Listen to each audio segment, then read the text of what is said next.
كيبدا الفيلم ديالنا في السبيطار وبالضبط في غرفة الولادات الفرملية. ورات واحد البنية عاد سادت لباها هاري، والاب ما عجباتوش حيت كان باغي دري ماشي بنية. خرج هو ومراتو زانيا وقال لها غادي نسميوها ماتيلدا. هاري حط بنتو في اللور ديال الطوموبيل وخلى خوها مايكل كيلعب معاها، وهو معروف عليه كيسوق بطريقه حمقى، واللي شافو كيهرب قدامه. وصل للدار ونساو ماتيلدا في الطوموبيل، حتى رجعوا ليها فاش تفكروها. دازت الايام وبدات ماتيلدا كتكبر، وكيبان الذكاء ديالها اللي ماشي طبيعي، واكيد ما كاين اللي غادي يرد البال لهذا الشيء. داز 4 سنين وولات ماتيلدا كتهتم بلباسها وكتمشط شعرها بوحديتها. في واحد النهار كل واحد فين مشى وخلاوها بوحدها. دخلت للكوزينه وطيبت ليها الفطور وخدمات المواعن والبوطه بكل سهوله، وجلسات كتفطر وكتقرا في المجلات واخا هي مازال ما دخلت للمدرسه.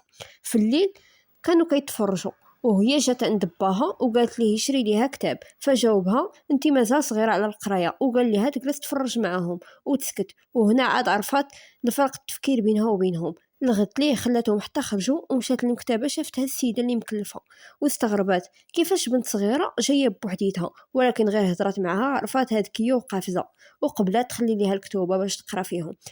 دازت عامين على هذا الحال وماتيلدا مازال كتقرا في الكتوبه. في واحد النهار دازت حتى الشرطه وشافت الدراري كيلعبوا وما جاهاش الاحساس ديال تلعب حتى هي معاهم. السعاده كتحس بها فاش كتقرا وكتنمي عقلها.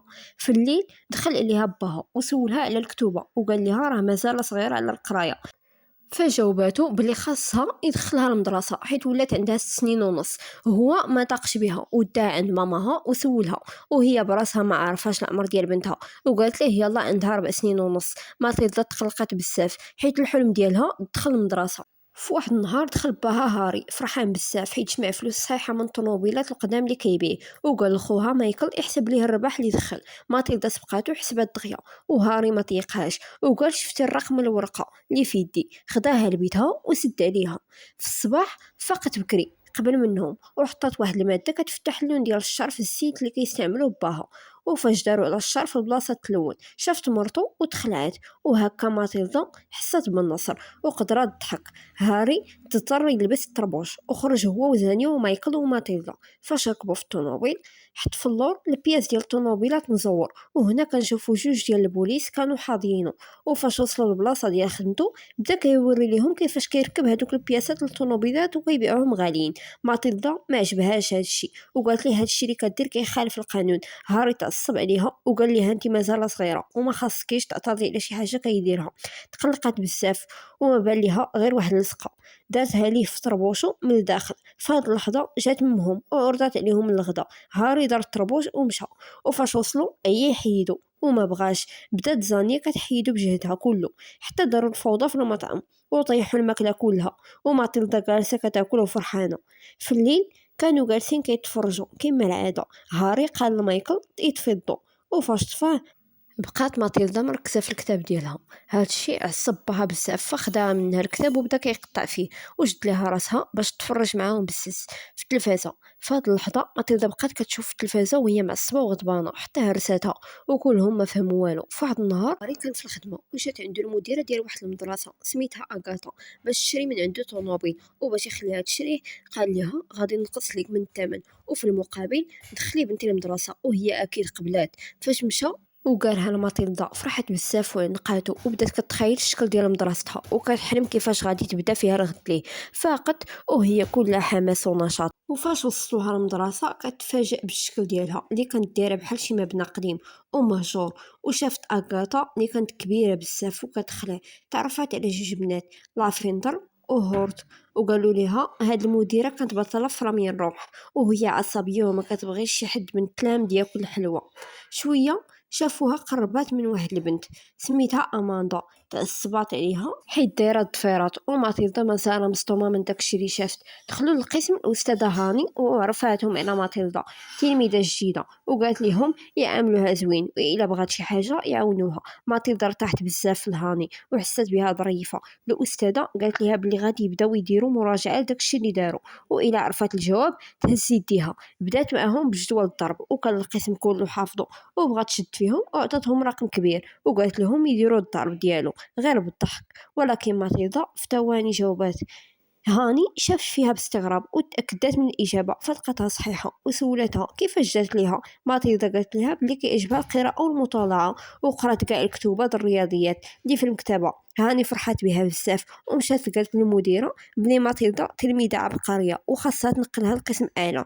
ولكن المديرة كيحسب لها بلي هاني بات تهنى منها حيت كدير الصداع كيف ما قال لها باها عليها. وخرجت هاني من عندها. رجعت ماتيلدا للدار وشافت البوليس حدا الدار ولكن ما داتهاش فيهم. فاش دخلات بدات كتعاود لماماها النهار الاول في المدرسه وكيف العاده امها ما مسوقاش ليها وبقات كتهضر في التليفون. في الليل جات هاني للدار عندهم ودوات مع والديها باش تقول لهم على بنتهم العبقريه ولكن حد فيهم ما مسوق ليها. ولكن ماتيلدا فرحت بزاف لهذا الشيء. هاني خلات ليها كتاب باش تقراه ومشات بحالها. النهار الثاني في المدرسه المديره عيطات على واحد الطالب سميتو بروس باش تعاقبو حيت كلا الحلوه ديالها فجابت ليه حلوه كبيره بزاف وتحداتو يكملها.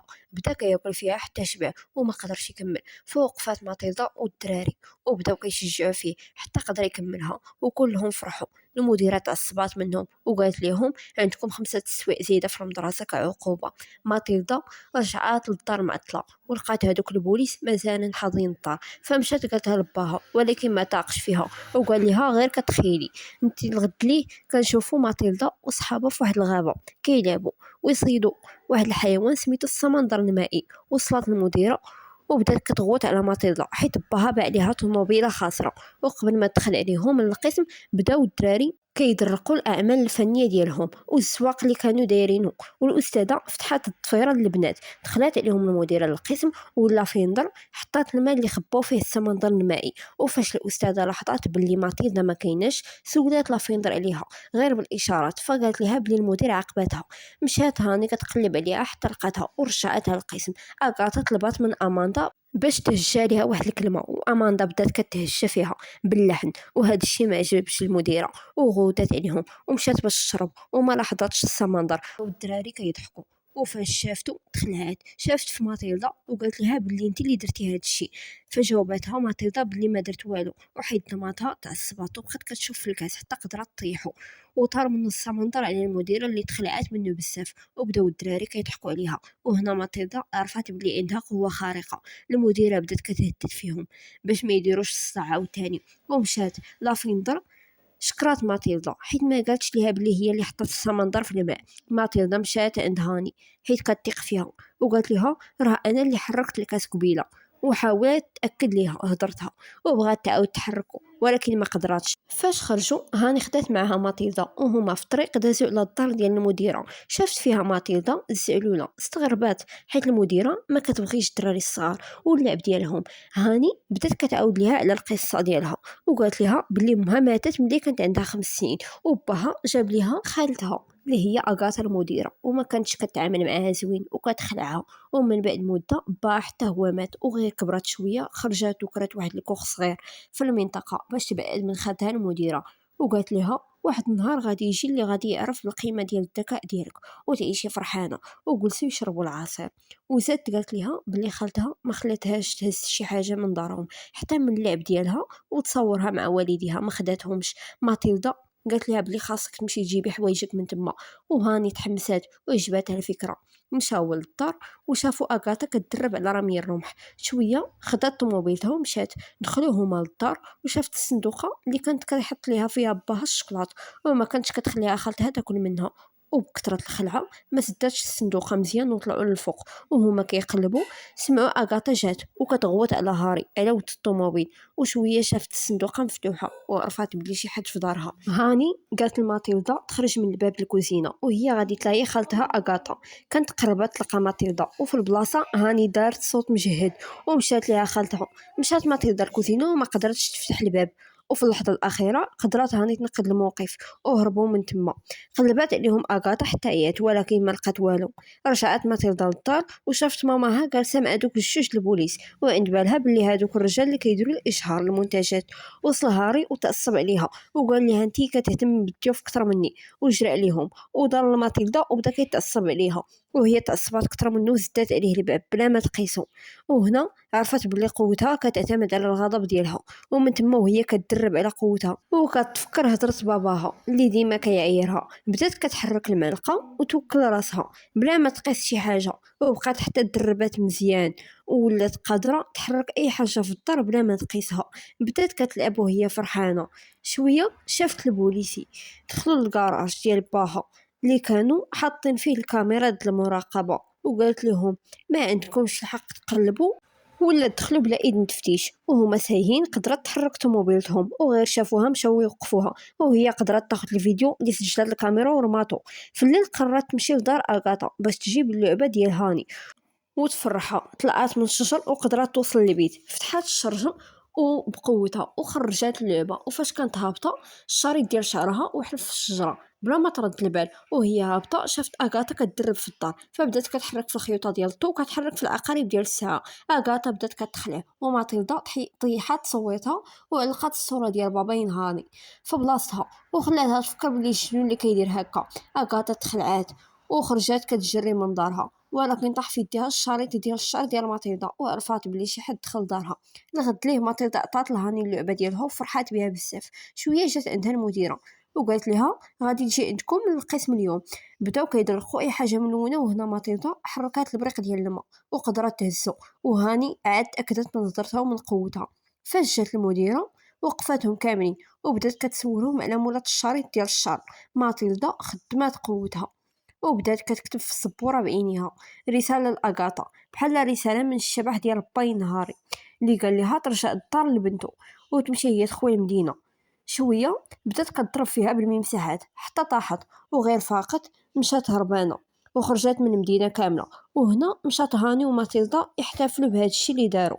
وتما جات مامات ماتيلدا كتقول لها تمشي تجمع حوايجها حيت غادي يرحلوا لمدينه اخرى قبل ما البوليس يجدو هاري باها. ولكن هاني كانت موجده شي حاجه ما طاحش في البال. جبدات الورق ديال التبني باش تبنى ماتيلدا من والديها، وحيت هما ما مهتمينش وخايفين من البوليس في بلاصه سناو عليهم ومشاو. وفي التالي ماتيلدا عاشت الحياه اللي كانت كتمناها، وهاني كائنات مديره ديال المدرسه وعاشوا حياتهم بجوج في السعاده. وهنا تسالى الفيلم ديالنا. نتمنى الملخص يكون عجبكم وما تنساوش تشتركوا في القناه وتفرجوا في الملخصات القدام.